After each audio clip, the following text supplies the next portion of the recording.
January 4th of last year, and I was at my full-time job, and I decided that what I was doing on the side, which I call my side hustle, I was going to show other people how to do it.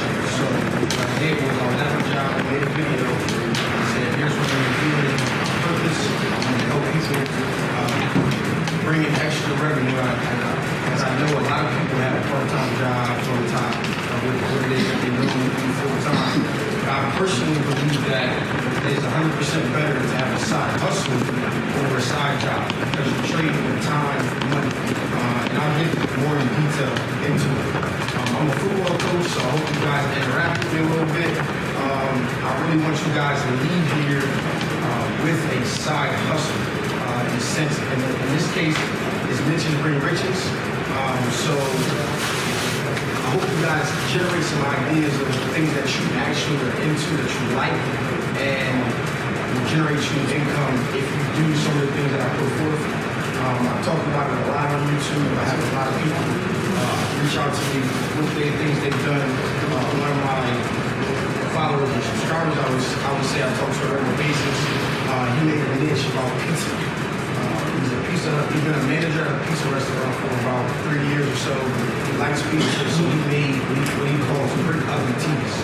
And in 3 months, he generated an extra $1,000. Is that a lot of money in comparison to some of the things you can do in the industry? No. But for some people, that's a vacation, that's some extra time with your kids, extra bill money, when your car breaks down, it's some extra income that you can have in your pocket and not really be working 3 hours a day on top of a 9 to 5 or 8-hour job. So that's a little bit about me. In this industry, everybody wants to talk about how they got into t-shirts. And for me personally, it was photography. I started photography when I was in college at Delaware State.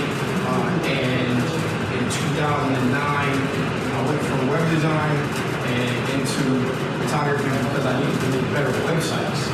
Then I got good at photography, and then next thing you know, they called me a photographer. I didn't think I was a photographer. I was just trying to set myself up to build better websites, and the best websites have to make images.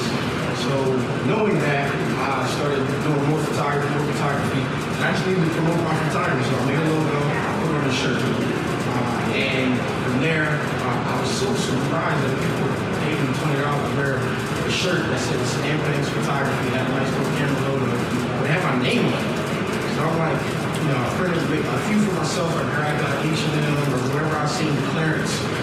So I picked those shirts up, and I was just shocked. So I printed a dozen, and sold out in like 2 days. I printed 4 dozen, and they sold out in a week. And then I just kept doing it over and over again. I was paying $8 a shirt at the time, and I was selling for $20. And I really couldn't understand why people would pay to wear my name. And to this day, I didn't print those since maybe 2011. I'll see a picture, somebody will tag me in one of those old Next Level t-shirts that have my logo on it. And they're not just wearing them like around the house to the mall, like out in the club, out on a Friday night. And it was really shocking to me. So that kind of opened me up to t-shirts. Then people just kept asking me, hey, can you do mine? Can you do mine? Can you do mine? A lot of people probably think I can't design, so I can't have a clothing line. I can't do this type of stuff. But that's really not the case. So we're going to start. This worksheet is something that I'm going to have you guys hopefully fill out and pick one of the topics that you guys, once we get to that portion, you guys will pick one and we'll start to kind of develop the ideas that I put forth to you guys. Anybody want to tell me what their definition of niche market is? Somebody? Question. What do you think a niche is? Something very specific to something which is not there right now. You're creating something new. Creating something, right. So, by definition, a specialized segment of a market, the key word here is a specialized segment of a market for a particular kind of product or service. So, I'm not going to get that. So, that's the definition of a niche. Now, the definition of a market is a specific group, an industry, a company that focuses on trying to sell products and services. Me personally, I think when you get into this industry, people are speaking of niches wrong, right? So you get into the t-shirt industry, and you say, they always tell you gotta find your niche, you gotta find the area in which you're gonna make the money. One of the biggest problems is when you think about, okay, I'm selling t-shirts, I want to sell to the schools, I want to sell to moms, I want to sell to businesses, different categories of, you're not narrow enough when you speak of a niche. When I think of a niche, I think of, I want to sell to schools, but I want to go to this particular high school. I want to sell to sports teams, but I want to talk about the Dallas Cowboys, which happens to be the team that I like, I hope you guys do too.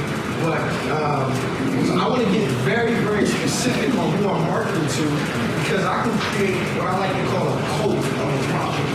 So I know that if I can build that cult, they can come to me, they know that they can come to me for a specific thing, right? So if I wanted to target NFL teams, I can do that fine and well, but, you know, if he's a Giants fan and I'm a Cowboys fan, it's less likely, even if I have good designs, people may buy it, but I'm throwing darts blindly, right? But if I was specifically targeting only Dallas Cowboys fans, out of everybody here, say that everybody likes, 6 different teams.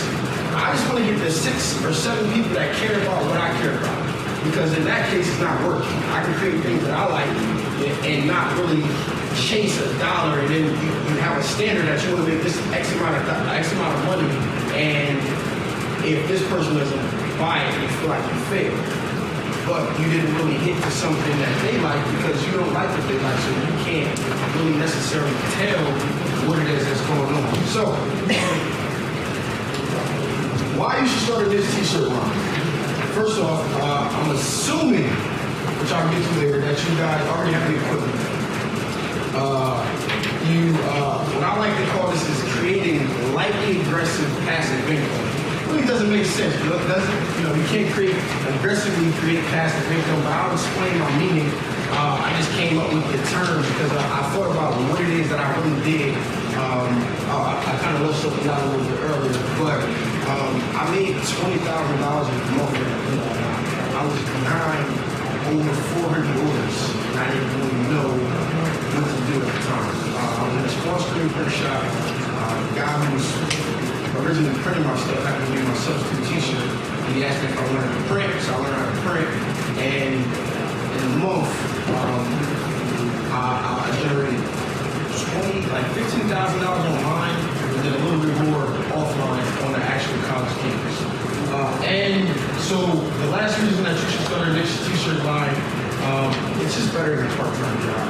I like to consider, in terms of football, we tell you you gotta steal minutes, stop wasting daylight. You can steal minutes. If you're in a car, somebody else is driving, you can put a little bit of 10, 20 minutes, especially, I hate driving. I used to be the only person to drive, but now I hate driving because I feel like I have so much work I can get done in the car, or when I'm sitting waiting for a train or a bus or anything that I'm doing. I feel like I can always steal minutes if I'm doing this. So it's just better, in my opinion, than a part-time job. So, like I said, I'm going to assume that you already know how to produce garments. You have no idea how to produce garments. My next workshop is the 6-foot print shop. That's basically how you can start a print shop. How you house, how you garage, you get kids started in the room. I bought my niece and nephew a $1,000 starter kit and sent it with them to Jersey so they can stop asking for bigger game money. So they don't call me no more. So that's just what I personally believe. So I'm assuming that you can produce garments and you have the equipment. Does anybody not have the equipment? Yeah? You don't? Yeah? Okay, a few people. All right, so lightly aggressive passive income. What in the world is that? So it's kind of out of order to be aggressively first. I think if you can put 3 to 6 months of hard work in and build maybe your first 100 followers of people who like what you like, you can work, then lightly work when you want to. Birds of a feather flock together, that's the term, right? So I shoot pool, I like steaks, different things like that. So I know where to go where people like pool, what's a pool? So who's gonna flock there? You like not the people who don't want to or don't like it. Some people may come just for fun at sometimes, but I really want you guys to think about what it is that's truly yourself and what it is that you like. So once you put the aggressive work in up front, say from now to the end of the year, and build that kind of cult of a following, what will end up happening is you can lightly work. What I mean by that is I created HBC Teams, which is the company that made that money in the month, and I'll only work when school's back, like beginning of 2 semesters. So like right now, we're going to release a new design, and I'll do it across 5 schools, and then I'll allow other students to custom order. And then in the spring semester, those are the only 2 times that I work. If I have a great idea, if I see something that I like, which we'll get into 2 books that I think are really, really good.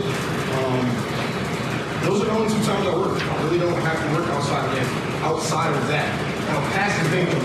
And this whole statement basically means this is what I feel you can, the closer you can get to creating what everybody wants is passive income. This is as close as you can get without actually doing, like having someone else do work for you. So without having someone produce the goods. So in the beginning, when I first started, I did not like grinding. Anybody feel that way? Grinding, like, I don't think my customers will like it. I don't think that people should use it. It's this heat press to get the iron on comment that make it on burn. So I'm sure some of your customers say, that it's gonna peel off later, et cetera, et cetera. It's universal and so within that month that I was making doing these orders and stuff like that, I had some schools that hit me up and was asking me for, hey, can you do my school? Can you do my school? And the deal was, if you can help me promote it, I'll do it, no problem. But I need you to get at least 12. I don't want to make a screen and have to do all this work for 1 shirt. So then some school made it. Like my third top selling school was Clark Atlanta. And I reached out to a friend and I knew who went there. And we'll get into kind of like some ideas to help you own your market. I reached out to a friend, she actually graduated, but she sent this to some of her friends on campus. I'm nowhere even near. I'm not here in Jersey, but I'm in Delaware, and the top selling school was a school out of Atlanta. The other 2 schools were the 3 other schools that were the top 4 would be Cambridge, where I went to school, Lincoln School, where my girlfriend went to school, and then Delaware State, which I also went to school. So, like I said, this is the closest that you can get, in my opinion, to creating passive income, and basically you still have to do the work to produce the garments and ship them off and stuff. All right, so the part-time job here. When you trade time for money, you can only make so much. And I kind of like convinced my friend who was working part-time at a cleaning job at the time that she shouldn't do it. So, how are we going to get money? So we'll create something for you. I apologize now because I'm usually on a Mac and I had some problems, so some of my images didn't transfer over, but I do have physical samples of some of the designs and stuff that I would like to show you guys. All right, so in this book by Gary Vaynerchuk, I don't know if you guys follow him on Instagram, but you should. If you guys are all here because you're entrepreneurs of some sort, or you're trying to learn from your company. And his theory was something that I always followed. When I graduated school and I went back home, I got rid of my bed. Like, I only need a desk. My mom like, you're crazy. At least it was food time.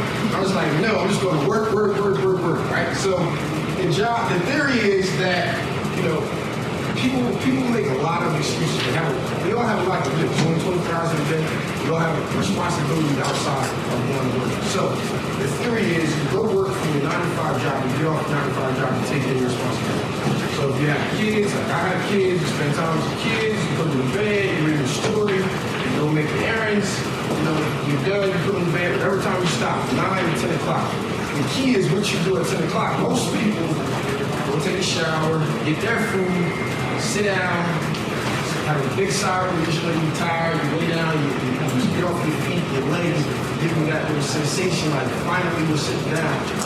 But instead of doing that, it's like, no, you need to take that time from 10 to 2 in the morning or 10 to 3 in the morning and put work in on things that you really are passionate about.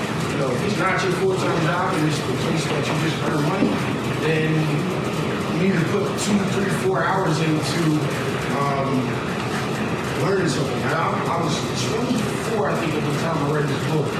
And this is only the second book I have ever read in my life. And if you know about me, I'm very open. So I think I heard about missing typos or whatever the case is. I was behind 3 grade levels in reading. I was ahead in math. And it's no secret. So I was not a big reader. And the first book that I read, I was literally I used to do work. It's another book that's in there. I used to do work in the bookstore. I don't know why.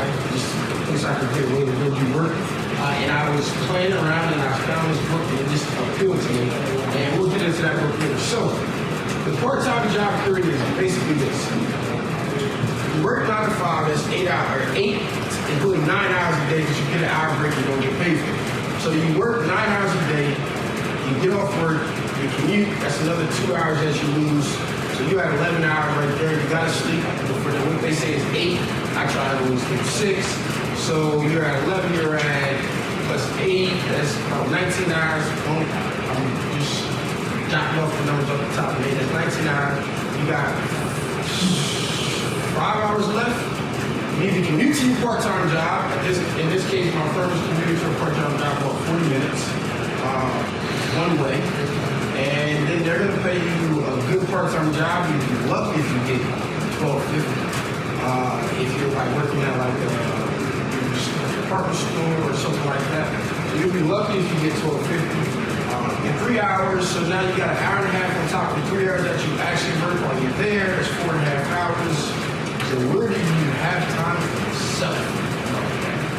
Think about it.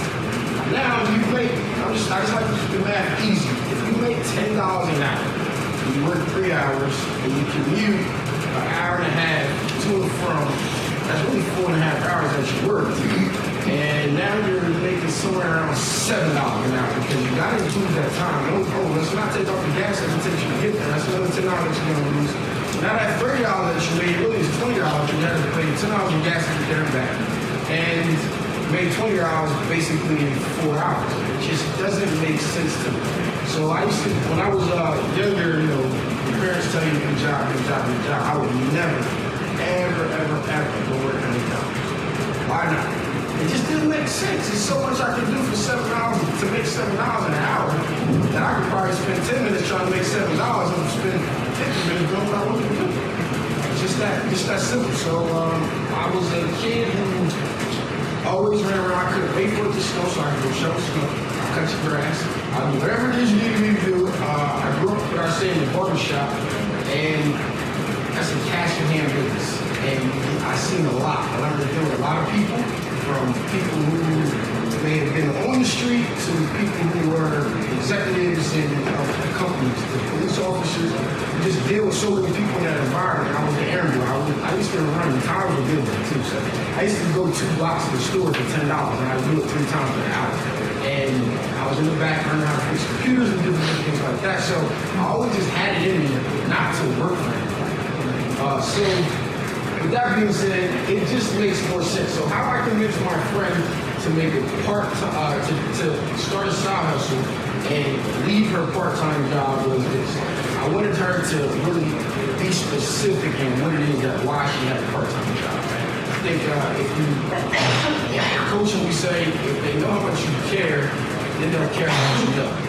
So I actually went to this part-time job with her one day, and we were doing some stuff, and I was just like, this is hard work. You know, we were there for 2.5 hours, and I just can't imagine you got to do it all by yourself once you got good at it. But I was tired. I only did half of it. So I just couldn't understand why. But we got in the car, and I said, listen, I don't want you to ever do this again. It just doesn't make sense.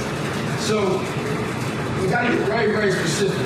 Why do you need a part-time job? I mean, why do you need why do you have a part-time job? And why do you want to start a niche market? So the reason that she wanted to start, her reason was she's working hard at a part-time job. Working too hard, in my opinion. All right, now what is the goal? Your goal could be anything. Her goal is to replace her part-time job. So let's get very, very specific. How much do you make? How many hours are you working? How many days a week? And then it came out to, I need to make an extra $500.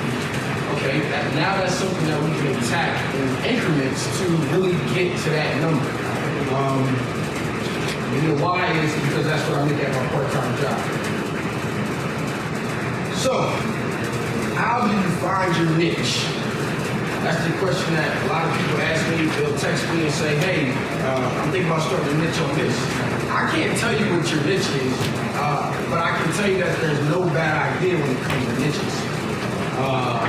And the reason I say that is because I've done it. I've repeated this process multiple times, and my goal was just to make an extra $500 a month at the time.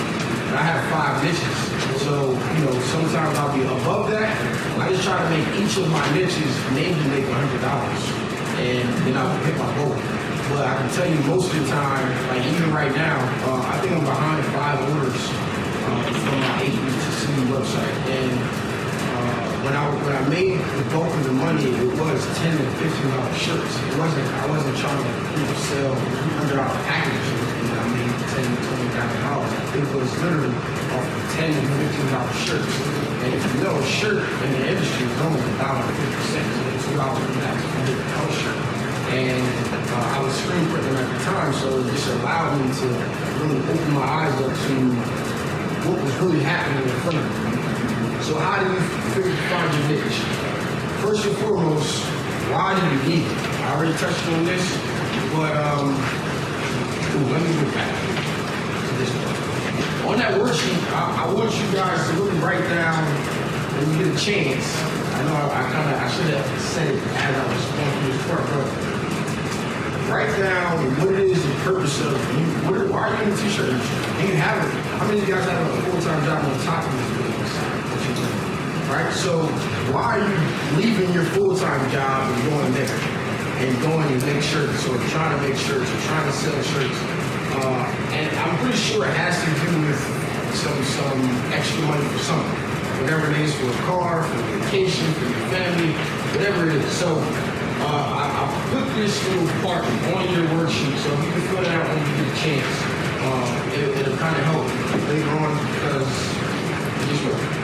So why are you doing it? Me personally, it was, besides it just being in me, I just wanted to do a little bit more for my kids and some of the stuff that I want. And t-shirts just happened to be the one thing that stuck with me, and design and different things like that. So next is, what are the things that you love? The things that people love is considered weird to some of us. Me personally, the things that I love, I put a list of 10. And number 7 is on there just for a specific reason because it was in my book. So I kept the list exactly the same. I was going to take it out, but it was in my book. But this really goes in to show that you can start a niche about anything. Family, friends, football. Where I'm from, HBCUs, computers, number 7. Success of others. That's where I think the coaching came in. I like steaks, and I love what I built on YouTube, which happens to be t-shirt shops. The 4 that are there are things that I actually started niches on. And if we kind of go a little bit deeper, if I had time, I would build more. But I'm sorry, what's HBCU? I will get into it. Oh, sorry. That is specifically the niche that kind of like generated this whole topic. So I'll get into that. Good question. All right. Choosing a name. So he asked me HBCUs. When I said, let's get very, very specific. So HBCUs is historically black colleges and universities. And what that is just Ivy colleges. It's a selection of colleges. I went to the first HBCU, which is the first historically black college. So when you're choosing a name, I chose HBCU. I like to make it very, very plain. You know, it doesn't have to be something that I don't want people to think. If you see it, I want you to know this is what I'm talking about. So HBCU tees is one of the ones. So if you were from my coat, you would have been. Right?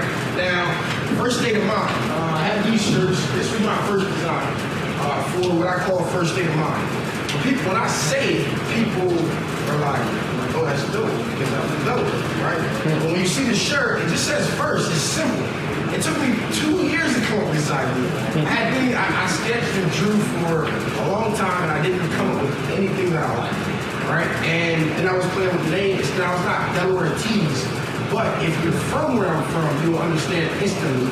If you know anything about Delaware, you'll know instantly when you see the shirt who it is that I'm talking to. And I like to, when I made it in the summertime, I didn't really think of it as a clothing line at the time. And that was my mistake. It was another niche thing that I just started. I made this one design, I wore it. I actually picked a different shirt. I didn't go with a plain white shirt. I had two colors. I had this one, which is a Bella Canvas shirt. They were like $5.50 or something at the time. I was selling for $25 online and $20 in person. So I had a blue one and a red one. And at the blink of an eye, I printed myself one. I printed a dozen. I sold them. I printed 2 dozen. I sold them. I printed 3 dozen. I sold them. I put some in my friend's store. He sold them. And I was like, oh my gosh. And I put up a website and I shipped some to like Tennessee and Colorado. I was like, how did they find it? I didn't understand. At the time, I really didn't look too deep into it. And it was just summertime and I was just turning them over. I didn't track anything. I didn't figure it out. And that was my mistake. So when it comes to choosing your name, I think you kind of want to be very, very specific, but you don't want to tie yourself into a box. So what I mean is, let's just say you care about Yerkes, all right? You're a Yerke lover, you can create Yerke tees. If you create Yerke tees, you can't backpedal out and go deal with another Chihuahua, right? You have to rebrand yourself. So when you're choosing your name, like eventually I bought the domain College Tees because I wanted to take what I did with HBCU tees and duplicate it for all schools. I could have just chose College Tees in the beginning, but again, I wanted to be in my niche and I wanted to speak to a very, very specific group or following that I necessarily care about. So just keep that in mind when you're choosing the name of your niche. I like to make it plain and simple. I have a friend who also they design stuff for AKAs, which is sororities and fraternal schools. Their name is Zoe Couture. Now, when it comes to branding, you have to educate people on what it is if you're not very specific. In this case, I created a clothing line eventually called Gourmet Tees. And it didn't really have a meaning, it was just gourmet tees. And the reason that I'm saying that is, when you're very specific, it's just less work. If you came online and you saw Yerke tees, what do you think I'm selling? But if you came online and you saw the name of my dog, let's just call her Lila's shop, right? If you saw that, now you have to go work and figure out what it is that what is that? Now we go find out. Now there's nothing wrong with that, but just keep in mind, like I said, I want you to like your work. I don't want you to have to, companies spend a lot of money in marketing, and if they just pick something simple, sometimes if you can put yourself into that very, very specific niche or name, you can alleviate some of that work. So that's something there as far as how to choose a name. It's because of the very, very first book I've read. It's called Still Like an Artist. That's the book I picked up that day I was in the bookstore. This book literally changed my life. I wished I could draw. I wish that I could come up with these crazy ideas that I saw. And the theory is, it's very, very simple. Kobe Bryant became Kobe Bryant trying to be like Michael Jordan. And you see those videos on Instagram or Facebook of they'll take Jordan doing his little fadeaway move and they'll stop it right here and it'll be Kobe finishing the shot. And it's almost the exact same if you overlay it. Well, become a good clone, and that's why Kobe is kind of deleted from the greatest ever talk, because they feel like he's just a clone of Jordan, right?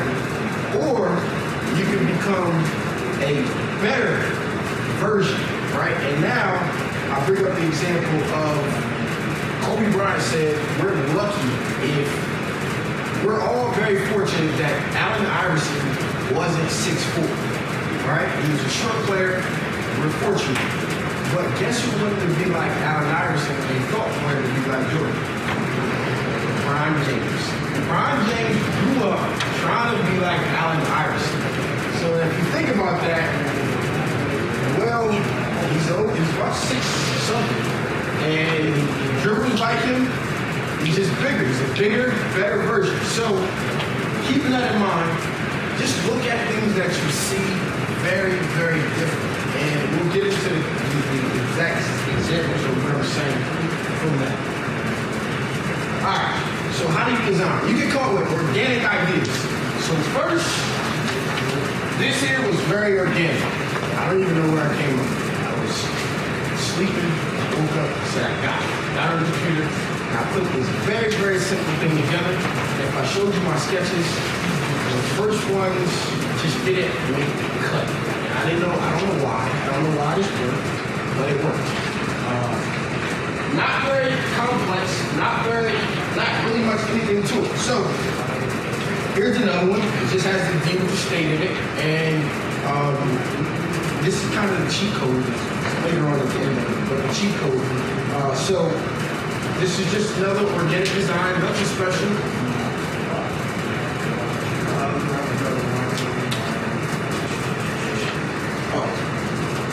This one.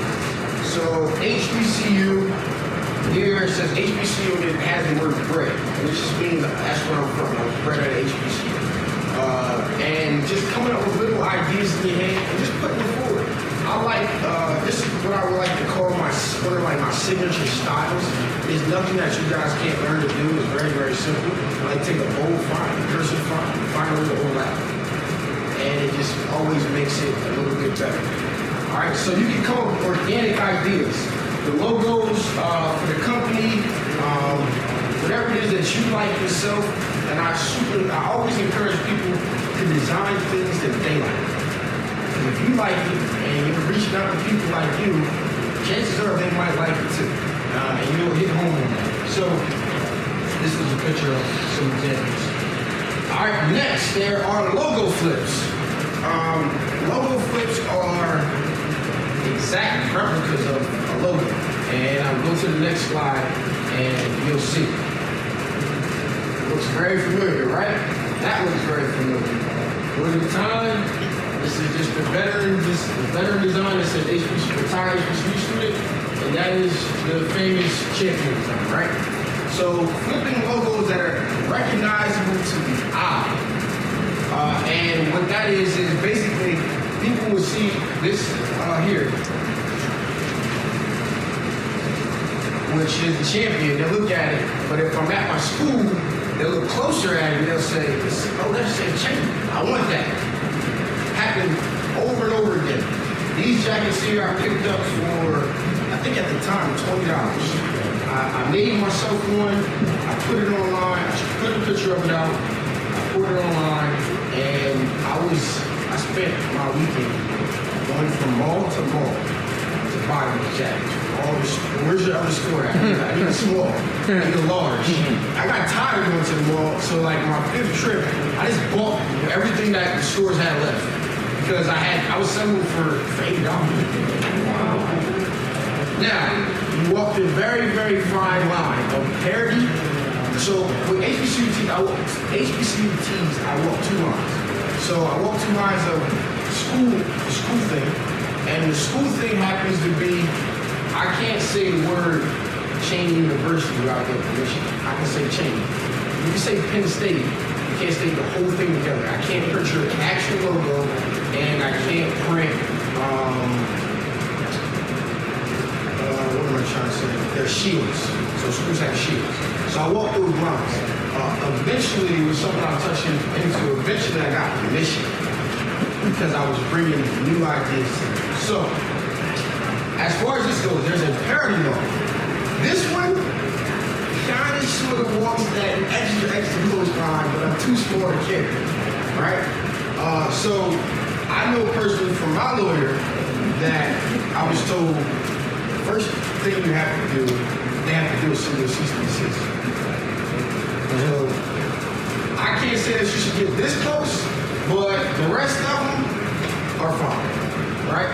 And then again, I go to an urban store and I see they did this, right? And the second, and this is where I got that idea, the chicken and so on.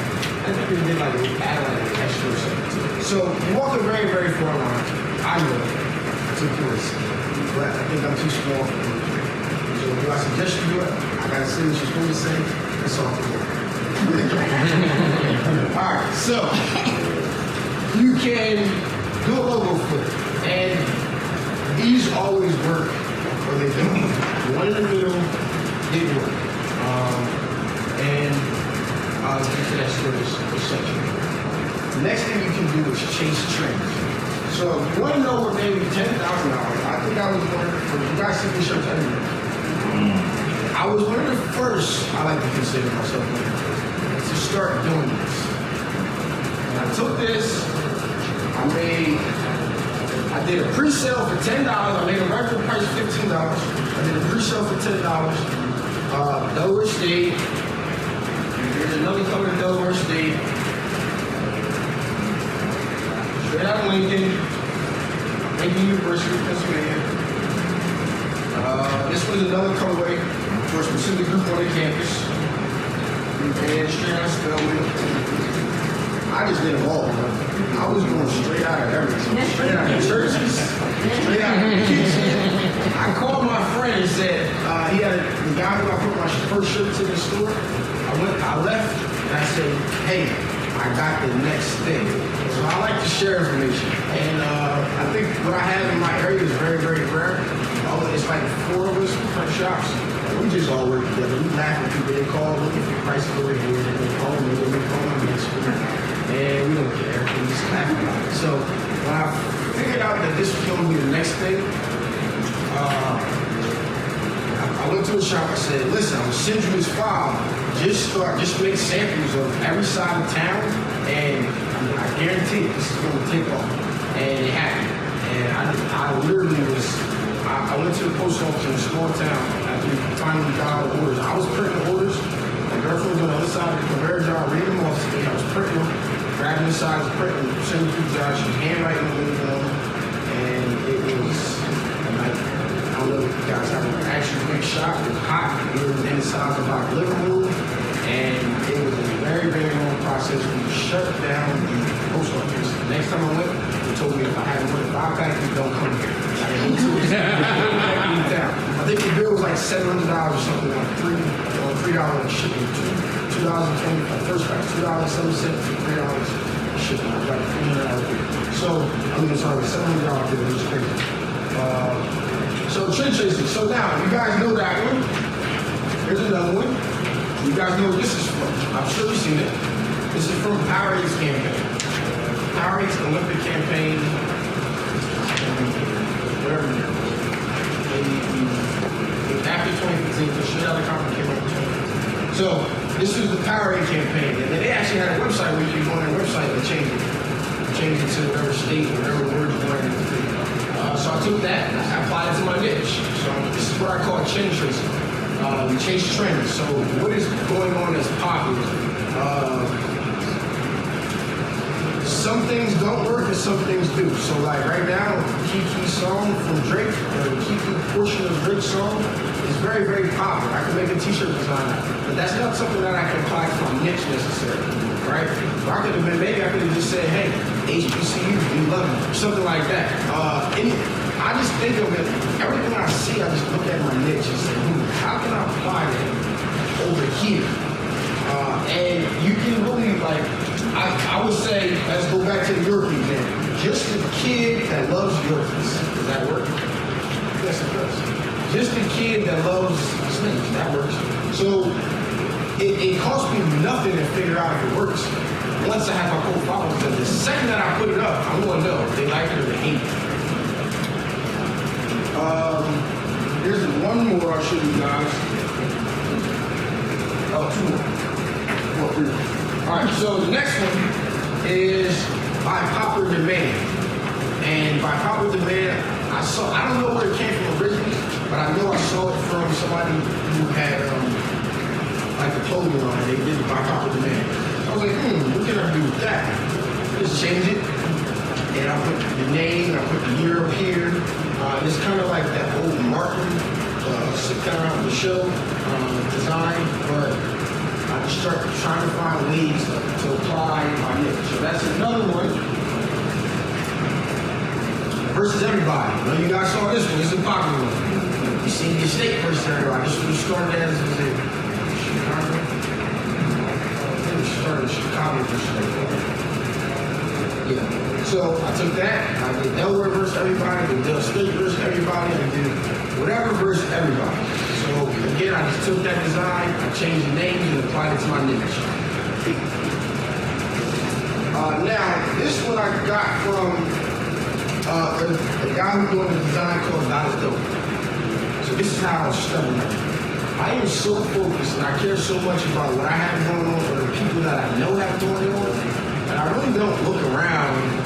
I was on YouTube like 3 times, and someone said, yo, you gotta look at this guy, he's making a crazy amount of money. I'm like, I don't care, I'm not making money, so why are you telling me, right? So, with that in mind, like, the next person comes and says, okay, I heard you the first time, I really don't care to go look. So the third time, the guy tells me, and I go look. And I'm like, that is genius, right? Just said, God is dope. And this was the design, just said, God here is dope. You know something about it. We started the same way I started. We started on campus out of Atlanta, selling $10 to $15 t-shirts on campus. And now he has a store in Atlanta, and it's the trademark, copyright. But I saw that where people saw the guy making a lot of money, I saw the opportunity for me to take that design and put it in my niche. And I give him credit. I shout him out. I say, hey, you made it, like, you know, there's a rap song that said, he made it a hot line, I made it a hot song. I'm just taking it and using it. And most of the time when you do that, people don't get mad at you. I came up with some different ideas from, like, my closest friends are, like, very, very creative. I surround myself with creative people. I think it rubs off on me. After being still like an artist, it kind of rubbed off on me. I started to look at things differently. So I can take like one of my closest friends' ideas and apply them to my niche market. He won't get mad. But if he was to tell one of my other friends they do something similar, because they're kind of reaching out to the same market, and they still might around, you know, that's the same style or whatever that was inspired by me. It gets very, it becomes heated arguments, heated conversations. I did it first, whatever the case is. But me, little old me over here, they don't care because I'm only trying to take that and apply it to a niche market, and it doesn't interact with what they have going on. And I think that's it. Oh, that was the last one. All right, so chain tracing, and this is what I was going to show you. All right, now face facts. Some designs work, and some don't. Period. You know what it is? I don't attach my feelings to it. So I tried to do an actual, you guys saw the LU, I was trying to make like the Louis Vuitton logo. I put that out and I did the whole pattern. So I did the whole pattern on the front of the shirt and I made that very, very big in the middle. I replaced one of the things with my HBCUT logo, and I try to do that type of stuff to add the branding to it. And we posted it, and it's for my girlfriend's school.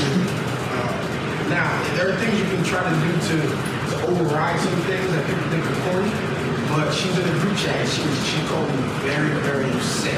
It's like, they thinking that's a joke, and they're mad. I'm like, who cares? It took me 10 minutes to make it, and it really just doesn't matter. So, one of the things that I got from Gary Vee, and one of the things he says is, you don't need to decide. The market decides. A lot of people, like creative people, get very, very attached. Like that's where the term star and artist comes from. They get very attached and sentimental to some of the designs and things that they can do. Me, on the other hand, my non-artistic self, I don't care if you like it or you hate it or you buying it or you not buying it? And I want to know why you're not buying it. Why you don't like it? What can I do to change it? And people get mad at that feedback, and I like it. I prefer, I don't like praises. Like a lot of people like, congratulations, et cetera, et cetera. I don't take praise well. I don't know why. I think I just have a little playing football, and I can only account to that.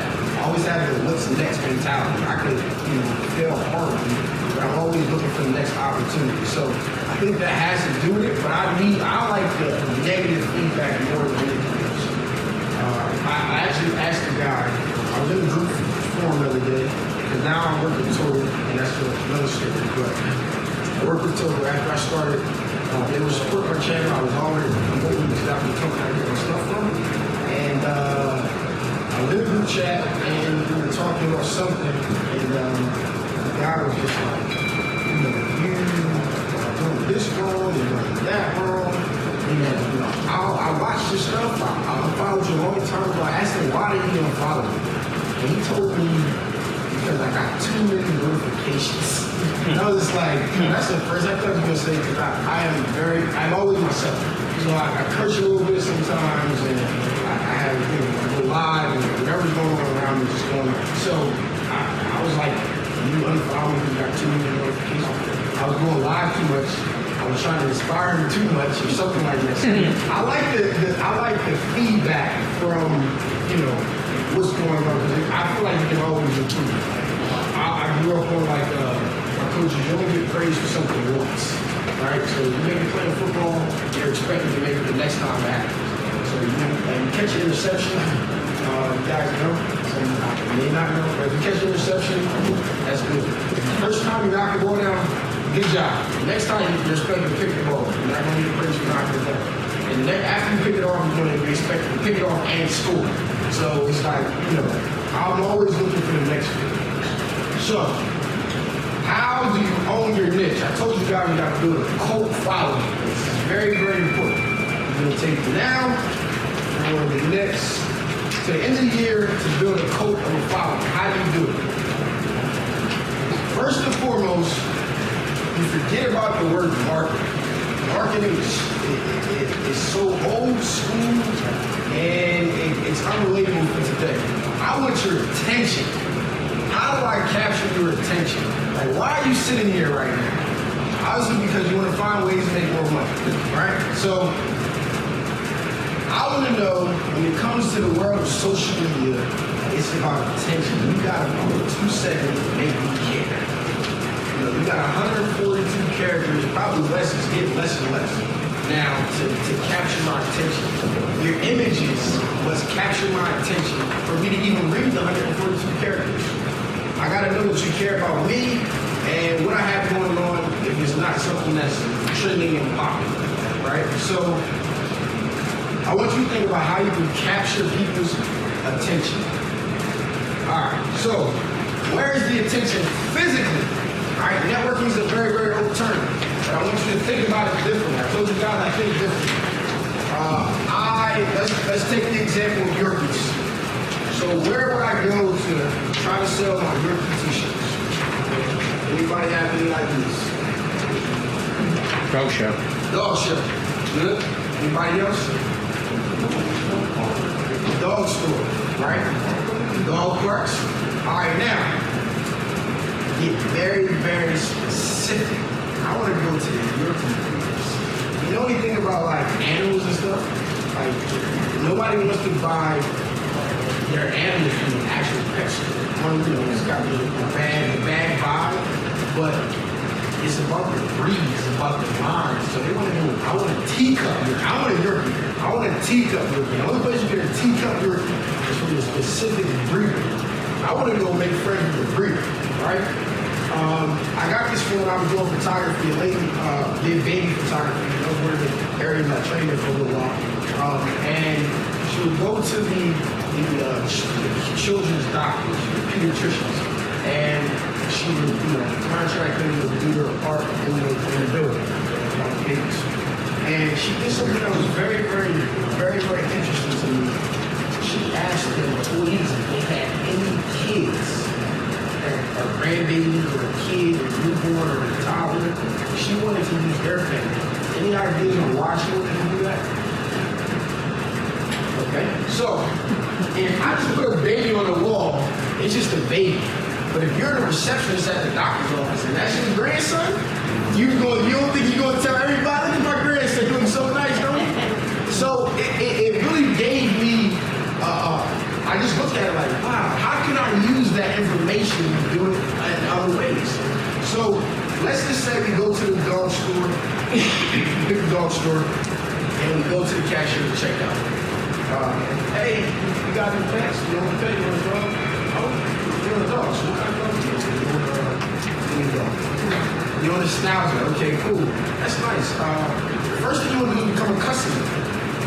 Right? When we become a customer, so I'm going there and buy something. I'm just going to spark up a light conversation. I'm not going to say, hey, I got these dogs here for you to come by. Check them out. Right? So I'm going to leave. And I'm going to come back. The next time I come to get dog food, I said, how's your schnauzer doing? Good? Oh, yeah, I brought you something.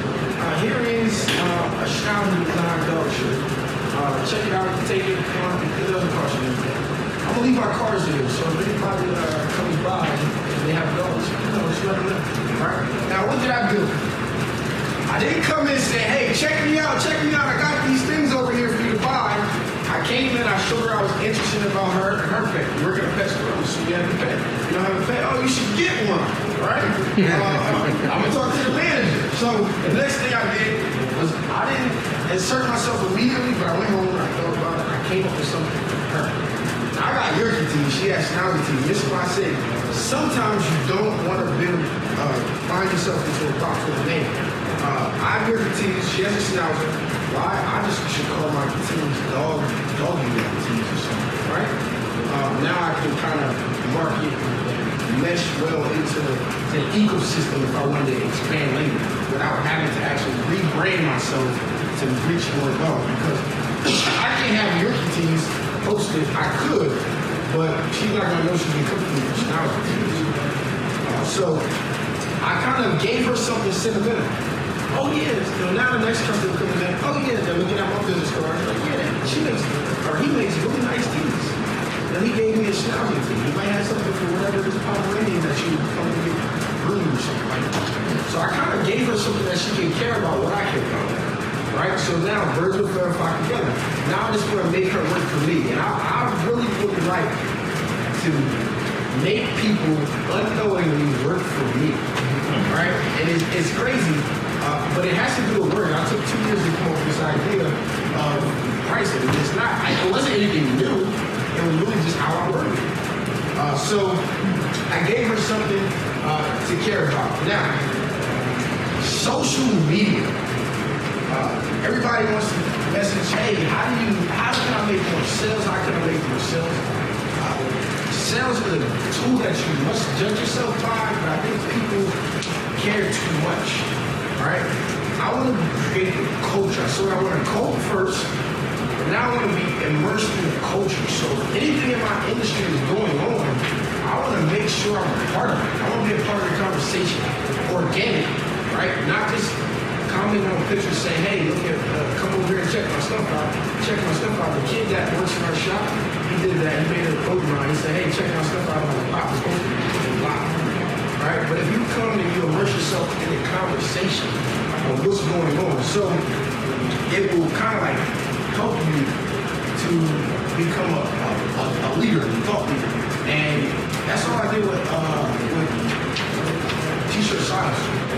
I just shared what I knew, and I genuinely care about other people's success. So I answer every question. I comment back on every picture. I gave my phone number out publicly. And I get texts and I told them the worst thing that you can do is text me and I not respond. I get messages at 2 o'clock in the morning, 3 o'clock in the morning. And the worst thing I can do is not respond. If I'm sleeping or I'm busy, I'm trying to get back to you. I missed a few messages here and there. But for the most part, I try to respond to everybody. And I said at some point it's going to get too hard. I'm at that borderline space where it's getting too hard. But that, showing people that I care really is what got me the growth that I got in a year. I got like 10, 11, 12,000 people on Instagram or on the YouTube channel. All right, so I told you guys I curse a little bit, so my rules for social media. Make good stuff. Yeah. Make stuff that you love, which is two things I touched on. Make good stuff, trendy stuff. Bring trendy stuff to your market, and people will love it. Right? Nobody likes dated stuff. So bring trendy stuff, that's good stuff, to your market. Make stuff that you like. If you're making stuff that you like, you will like to wear it, and you won't care for sales. I wear these first shirts. I stopped selling them because I just got too busy. Usually around football season, I get a lot busy like coach. I stopped, but people ask me every time they see me about a shirt. Okay, I got you next time. My barber, every time we get a haircut. Oh, I got you next time. I got you. The whole barbershop wants me. I got y'all, but that time that I need the money, believe me, I'm show up with 6 shirts. Say, hey, I need $120 for all. I need $20 for all of y'all. I need $120 for something. That's kind of the way I operate. But if you make stuff you love, it's not work first and foremost. And you really won't care for something. Because then it gives you the satisfaction that you made it. And I only wear my stuff. Like, when I got out of college and I started making shirts, I said, you know what? I'll do every last I don't make jeans or stuff like that. But I do every last t-shirt that I had somebody else. And I only want to wear stuff that I make, my friends make, or people who support me make. And that's all I wear now. So that's kind of my thing. Now, you got to make the stuff that you make look good. Presentation is everything.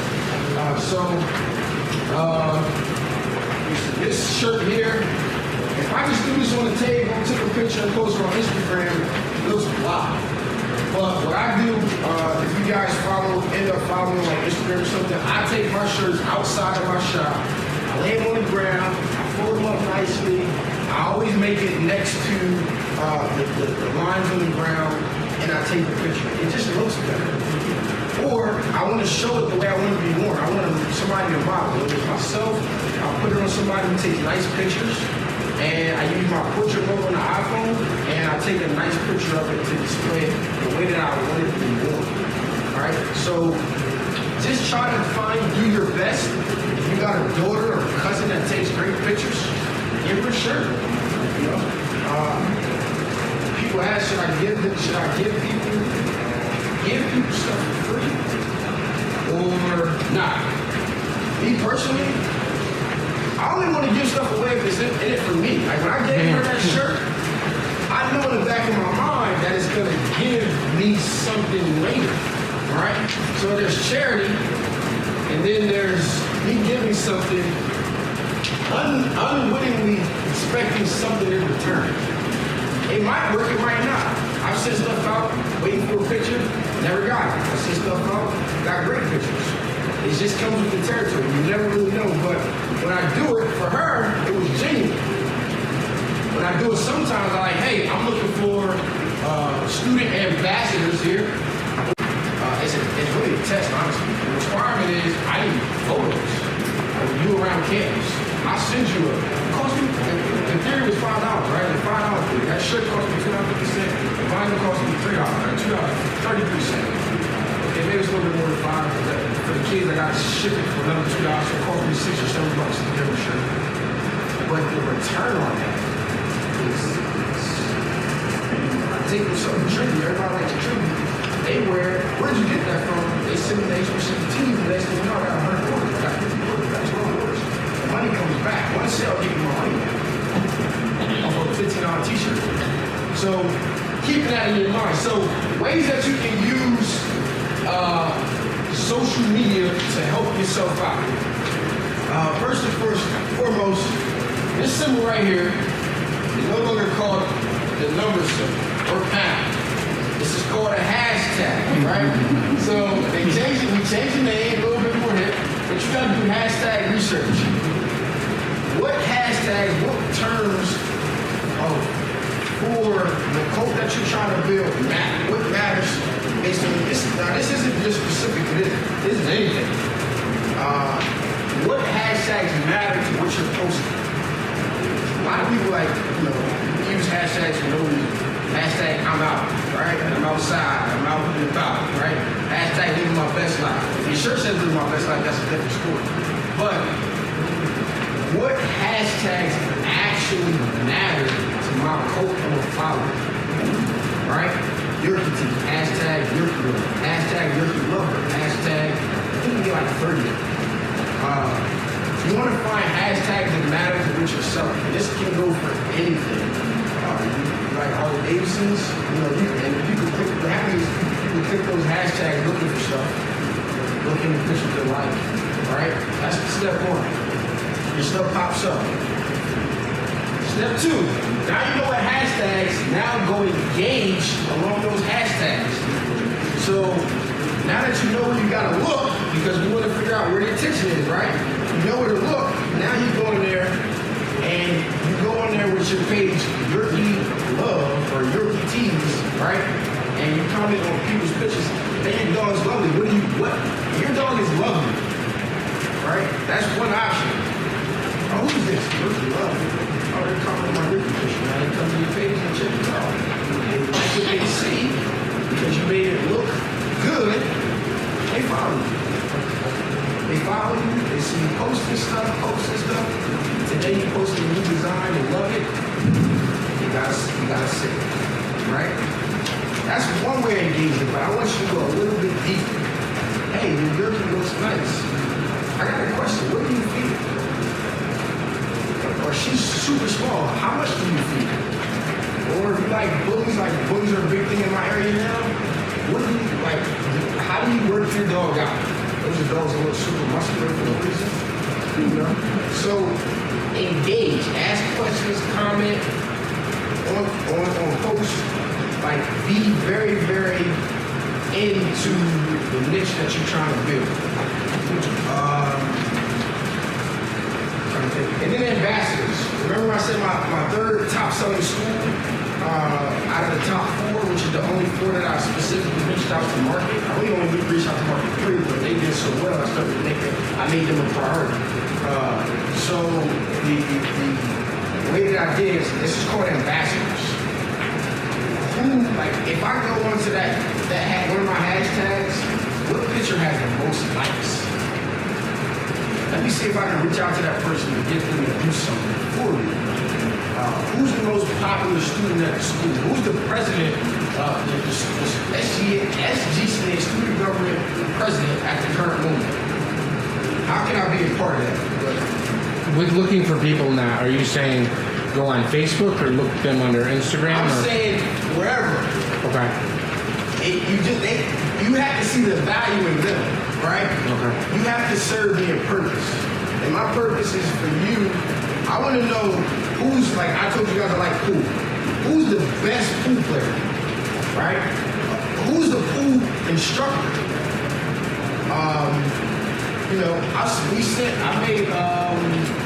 I did one of my initiatives called All Greeked Out, and we sent one. They had like a brief stint, like a very, very short stint of a reality show for sorority and fraternity. Sorority. It was called Sorority Sisters.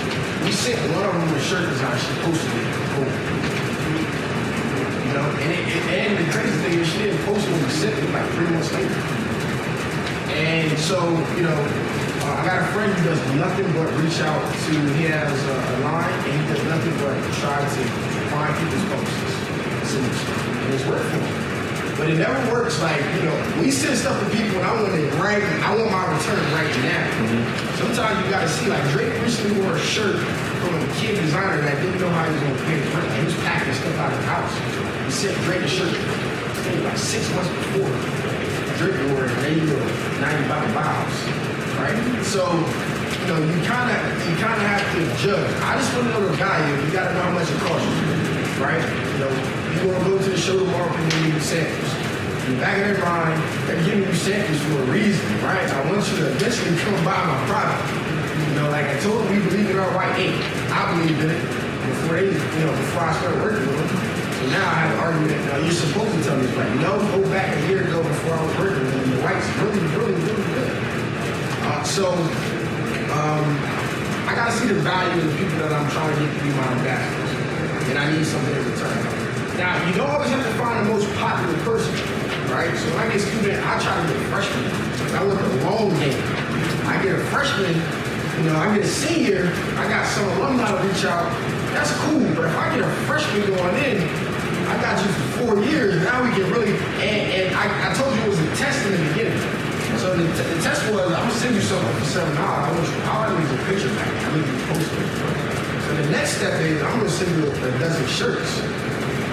A dozen shirts, I'm a screen print them, so it's gonna cost me, like $3, shirts $2, maybe 30 cents an inch, so it's gonna cost me $2.30 per shirt, so it's gonna cost me, let's say, roughly $40. It cost me $40 to send you a dozen shirts. We're gonna sell them for $15 on campus, and I want you to return me 120, and I want you to keep the rest. I want you to keep 60.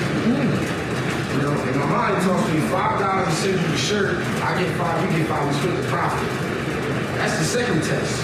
If you pass the 2 tests, then I'm gonna give you an opportunity to make money, and you're gonna help me with it. A lot of people want interns and stuff like that, and my friends will tell me, we can't find the interns. You know, they give them on-the-job training, right? That's the big thing, on-the-job training, and you want me to work for free. I understand it, but then again, I don't. I want to share the wealth, right? If you know, I've been a college student, I ain't have no money. You know, I was eating ramen noodles. I was eating ramen noodles and got tired of them.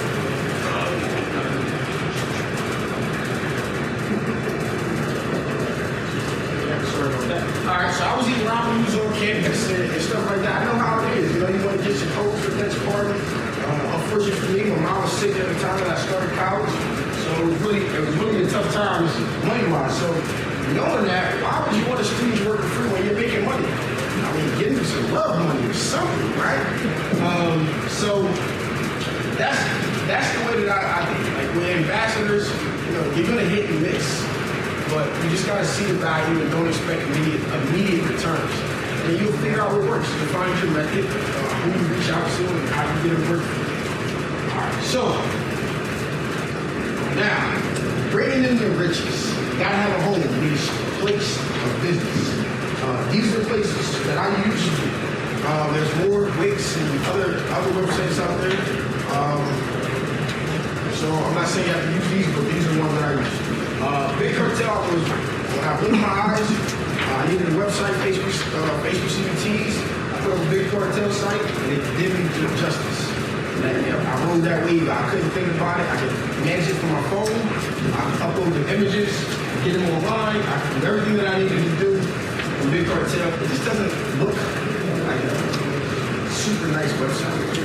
But if you got an idea and you need to get up in 10 minutes, go there. I think the first one's free, $5. I mean, you get 5 products, $10 you get like 25 products.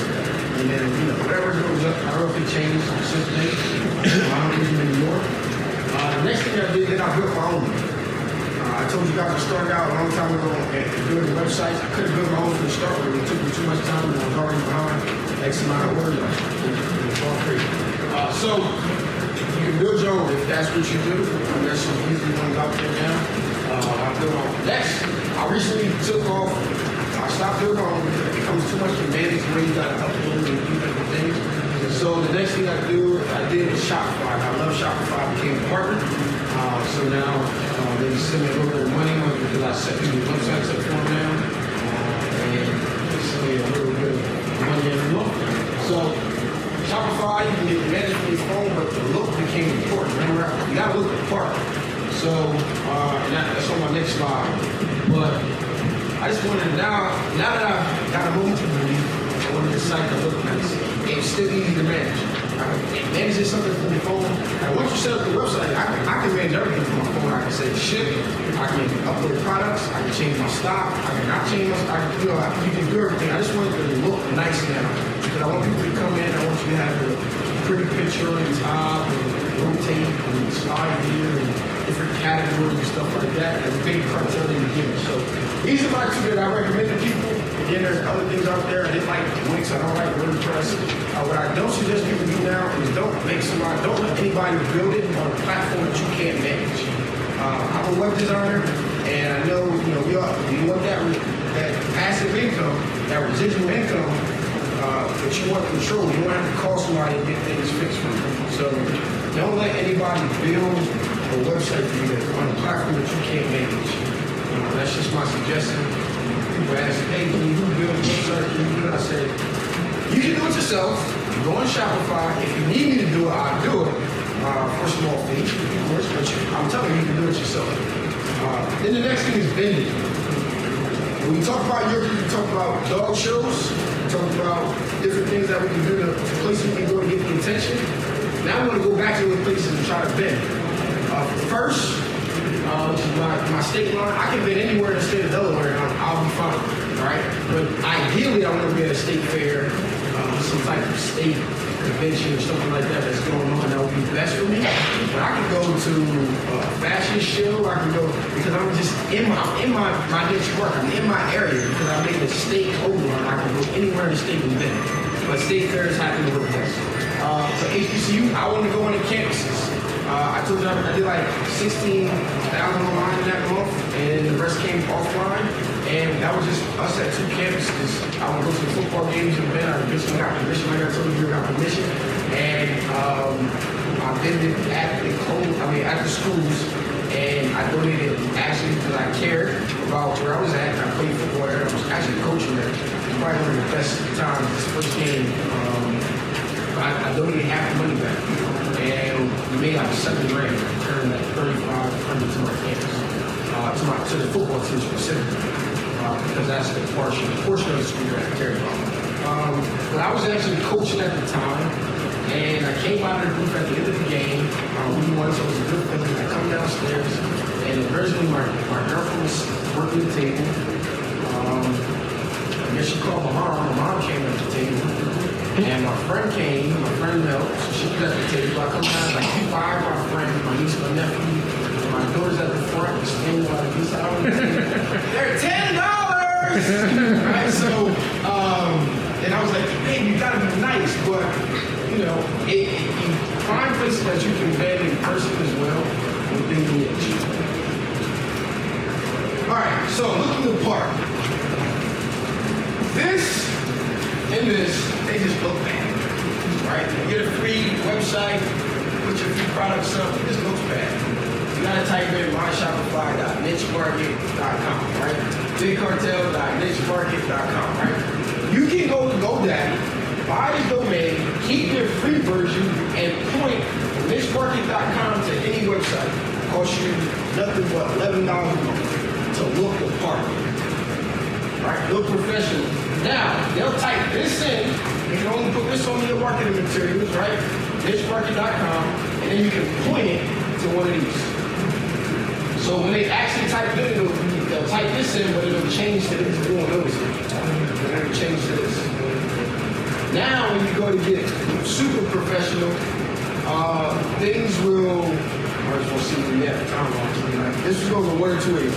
You guys are going to talk too fast, and you're going to have a lot of extra time, or I'm going to go too slow, you're going to be rushing at the end.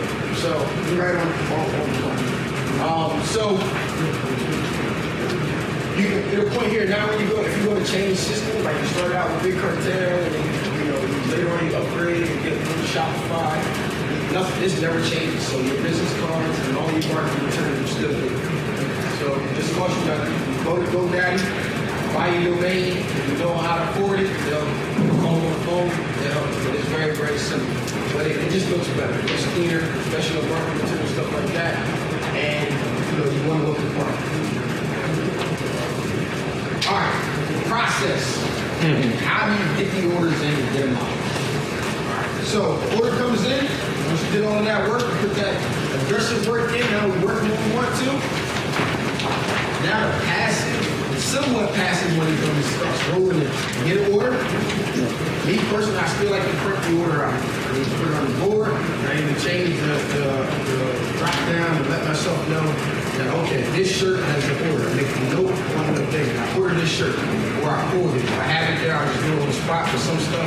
I don't carry every color of every shirt. Like I don't carry this green hoodie in the shop. You know, I'm not that rich. I'm not rich at all, but I'm gonna have everything in stock, so I order the shirts. I let myself know I order the shirts. All right, so I order a quarter garment. Then I cut and press it. Once I have the garment, I'll cut and press it. Now I pack the order. So I pack it, and polymailers are the best way to ship. flat rates. Don't flat rate, don't priority unless you have to. It's cheaper, especially 1 or 2 shirts. Anything under £1 now you can do. It used to be like 13 ounces or something. £1 or under, you can flat rate. It's pretty much the same time. Maybe if it's far, add a day, 3 days instead of 2 like priority. But you know, it's $3 versus $5.50, right? So I print the shirt.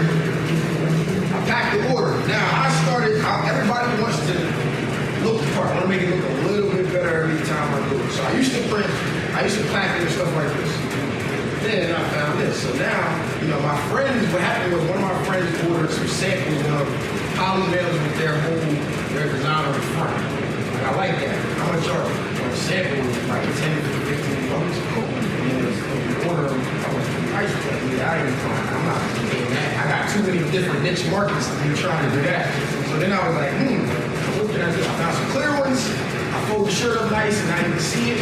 I'll make sure I include the card on top. And then when I put the shipping label on here, I pop it here. And I also put the website in the notes of it. Yep. So that's a clear poly bag with just a... Yep, so one side is covered and the other side is clear. I like it. I guess potentially, if you had like something super expensive and popular, we're talking about $10 to $15 shirts. So somebody stole it, I just see another one. I'll let it post office first and then I'll put the rest out. But, you know, you can make clothing lines worth some money, a couple $100. And like my friends have some high-end clothing lines. But I don't worry about it getting stolen. I want people to look at me and see that I'm shirts. You ever see my business card in there?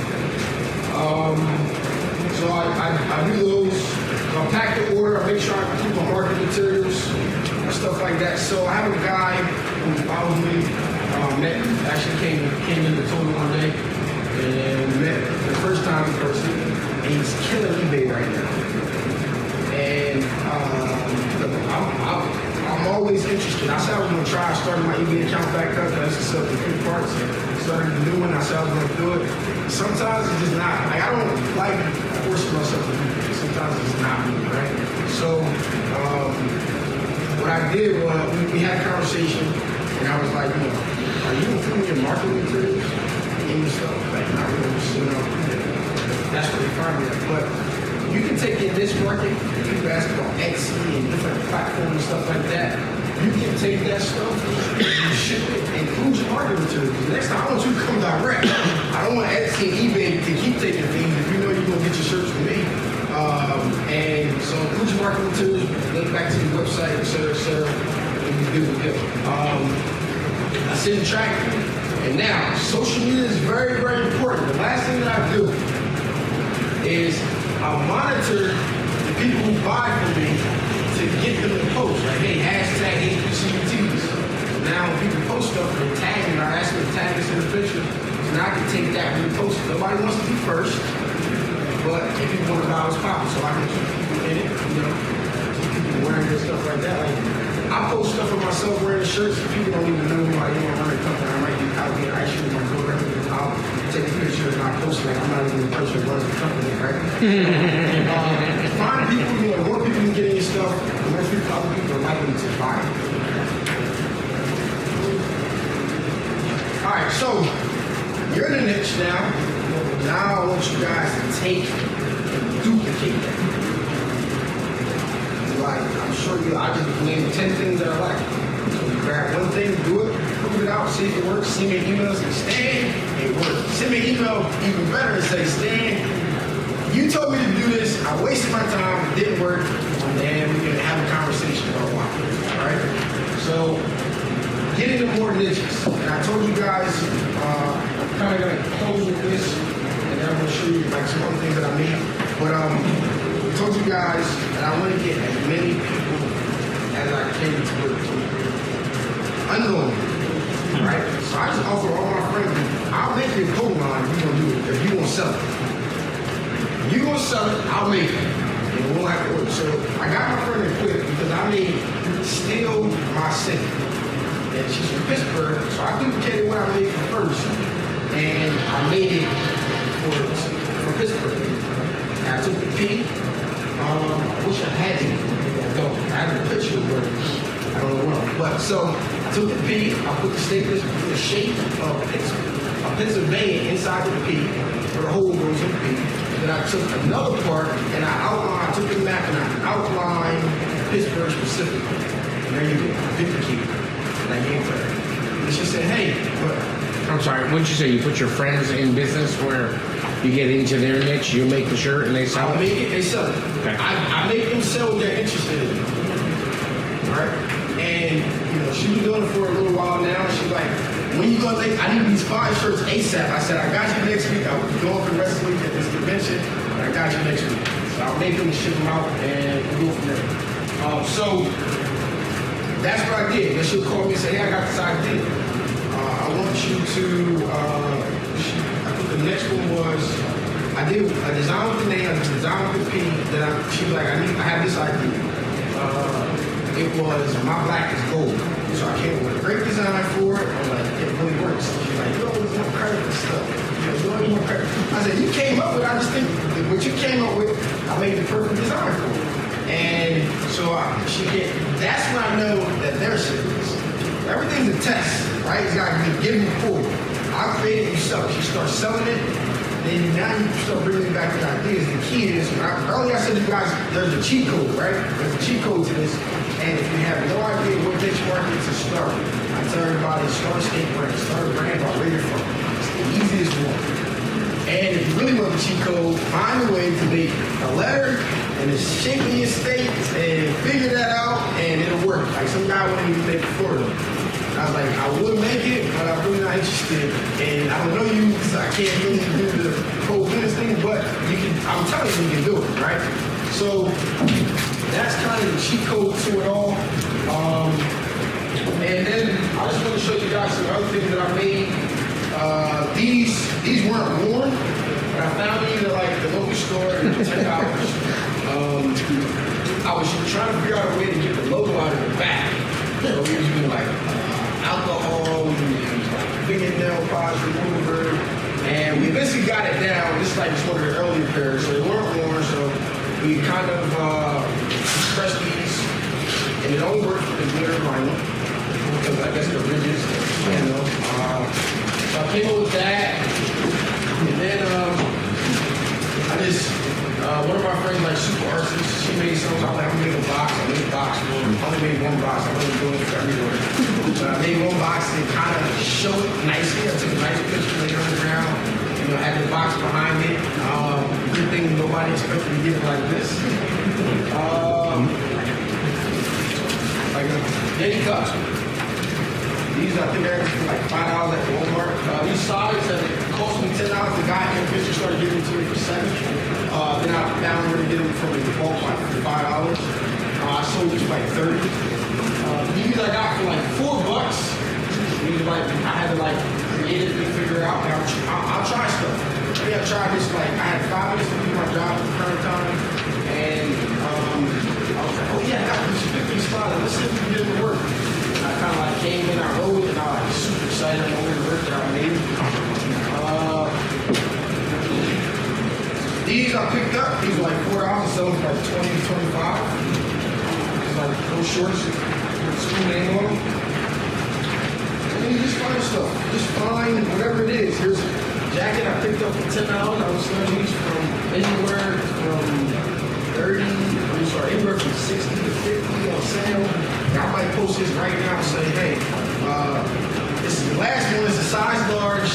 Buy it right now. Cash out me $50. I'll send it for the shipping and food. It usually sells like that. What techniques are you using to print on those t-shirts that you showed earlier? So I use whatever technique to get the job done. and I say it that way because I'm not super technical. A lot of this industry is super technical. I only care what works, and I only figure out what to do if it doesn't work.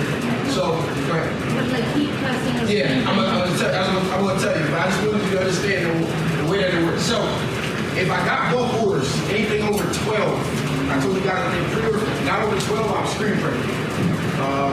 Some schools got a lot. If it didn't get over 12, then I would heat press it or vinyl. And I always wondered, well, what if a guy got a heat press shirt and a screen press shirt from the labor? They don't care. The customer normally doesn't care, right? How you produce it. And I had, before I bought my vinyl cutter, I talked to a guy who's actually in the same niche as me. I'm like, I'm super friendly. So I talked to him and I was like, I was worried about buying a vinyl cutter. And he was like, just buy it. My customer, they're not going to ask. They don't care how you produce it. They only want what they see. They don't care how it's made. They don't even know. And then I look around, you go to H&M, you see some vinyl shirts in H&M. I see some brick vinyl in H&M. You see some, it's being used everywhere. So we just got to make sure we're applying it right. So, other things that I've done, this hat. These hats cost $3. I was selling them for $30. My friend was selling them for $50. We got a pretty improved line. Something else I did, find an embroiderer or a place to make patches. Make a patch. That was, you guys seen this logo on the slides, the Army Veteran Flip for HBCUs. Here's the state hat, dad hats. These dad hats cost about $3 to $5. I was selling them one for $15, two for $25. This was very expensive at the time. Wear, I never did wear it again. I didn't make no money. By the time I found a couple of wear in my area, it was very hard. I think this hat cost me like $18 to make. I sold it for $25. That was the market value. I get for it. But everything is made to make money. You buy a hat, you get a shirt to match, and now make money. So your hat, make $5. So that's kind of wraps it up. I don't know what just happened to it, but hopefully it comes back on later. Maybe we're gonna get it. So, you guys have questions? I have a question going back to testing your market. When you're testing the market, are you saying you're just putting the design online, or are you actually putting the design on something to test it and see what's So, that's kind of my personal opinion on it. But I don't see it moving like this right now. And well, it's kind of covered in the next one. A lot of people are like, well, if I start with a vinyl cutter, what happens if I do a big work, right? There's ways around it. Get the problem first. You know, I think a true entrepreneur is gonna have to get the sales, and then I'm like, oh man, let's figure that one out, right? And I've helped people on YouTube like, hey, I got so many shirts, can you print it? Or, you know, there's ways around it. You can contact any printers, contract printers, stuff like that. I think you can't go wrong starting here. And then with some of the things that I go over the next course is just like reaching out to other people around you, get contract pricing. I would do any embroidery, but I sell on those hats, you know. And some places don't quote, and I found a guy who's doing one piece for me. You know, and he would take, used to do like 280, so now he's taking, he got bigger. He grew, so I just go find another guy. Some guy somewhere right around you that can help you out. And find you make money in it. You spend the money, right? Nobody can do that. You're creating a niche. You're saying pricing on t-shirts. You're doing like between $15 to $20. What do you think the market can hold now? Trendy stuff, I try to stay in under, I don't want you to think, $20 or less for trendy stuff, like trendy t-shirts. You know, $10 is a no-brainer. Yeah. Like $15 is okay. $20 is a, Okay. I really like that design. You answered it. Okay. 25 is like, do I really like that, or do I want to go over here and get some food or something like that? So that's kind of my standpoint on it. You know, because somebody was saying something online the other day, and this will relate to you guys. You're sitting there and you're like, oh, $15 for a t-shirt. Oh, look, Beyonce's got a shirt. It's $85. I gotta have one. Yeah. It's like you're just making her richer. You lost me there. But again, appealing to what they care about avoids that problem. You know, I think that's what made it successful for me. Like I've started like all Greeked out, still my city, HBCU tees, first state of mind, some more. I see all Greeked out. I did so many of them, and they all been successful. Like I haven't lost money on any of them. You know, so. And it costs you nothing to create mock-ups and need help with a design, find a graphic designer. For this case, fiber is good. You know, you gotta be very specific and take what you want and get them to make it for you what you want them to be. You don't get custom designs really on Fiverr, but there are other places that you can go. You know, reach out to designers. And I kind of came up with a strategy to get expensive people to cut their price in half instantly within like 3 minutes of a dialogue. I can get you to cut your graphic design price in half. Figure that out. Just for trial and error and talking to people. What was that before you said designers? Fiverr. Fiber? Yes. Fiber. Fiberr. So, Once you did that,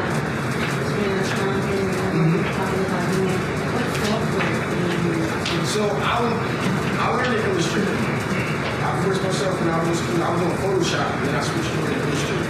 Whoever told you cannot design t-shirts in Photoshop, that's a myth. It's not true. You just have to design appropriate to size, because you can't resize vector, right? Vector, that's what it's called, vector, but, you know, there's other free software and stuff like out there. If you put the time in to learn, and I know, like, I can't draw, I can't learn how to do, 5 or 6 tools and programming and figure it out. There's a good live trace feature. You can kind of teach yourself how to pick design and stuff like that. That'll make your life easier.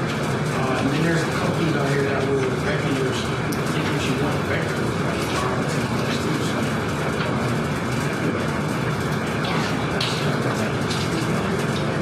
But Adobe is the industry standard software, so if you're going to choose to use a program, I suggest you start with it. Is that it? No more questions. All right, so I appreciate you guys for coming. I think but my contact information is there. I don't know if they have a review sheet for the show on my thing, but I want your feedback.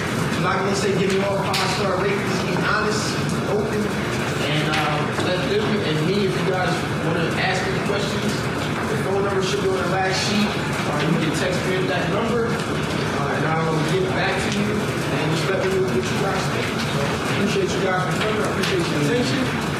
Thank you very much.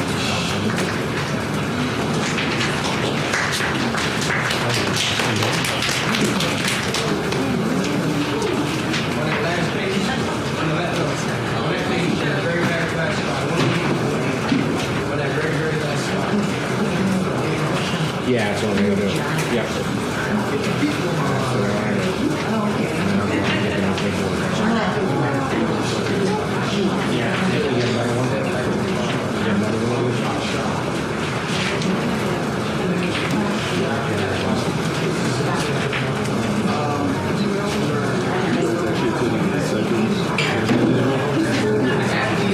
Okay, so let me just scan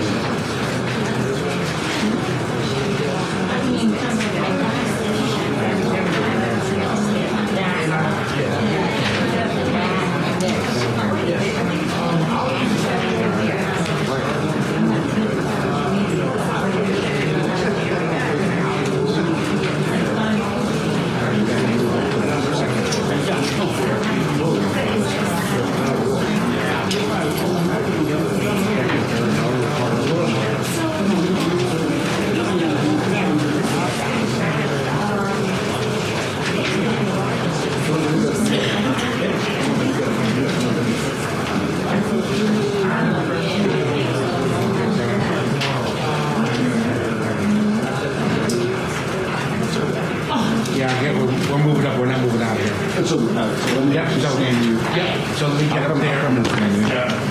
Are you gonna? Okay, good. So hold that.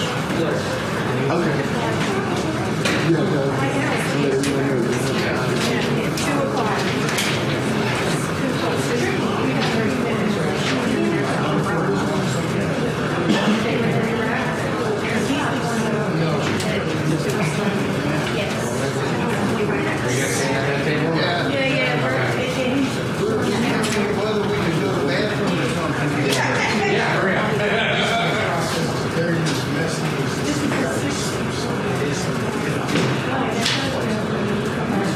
Yes.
like everyone, if you're attending the second session, if you can come back out with your badges so I can rescan it. Please. Thank you so much. I got yours, babe.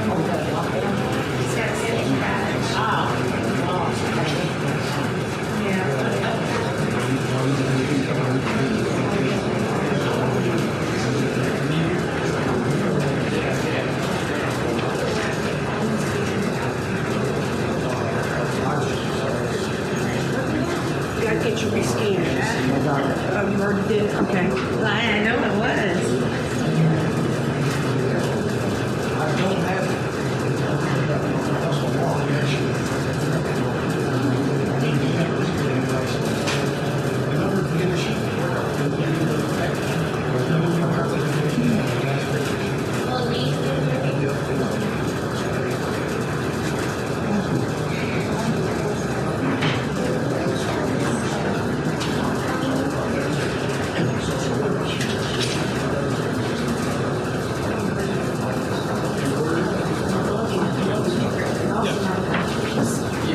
These are, that's where.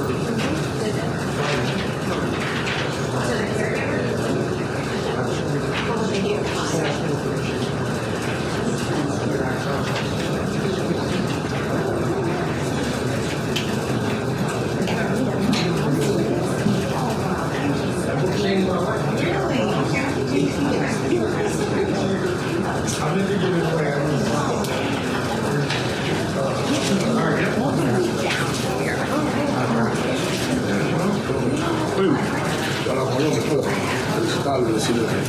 Una cosa que aprendí bastante y no así de fácil. Bueno,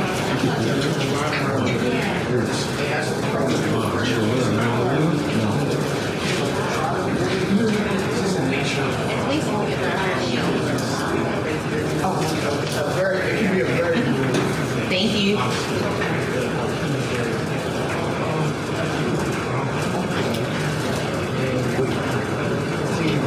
You get your sign. I'm the individual hitting up.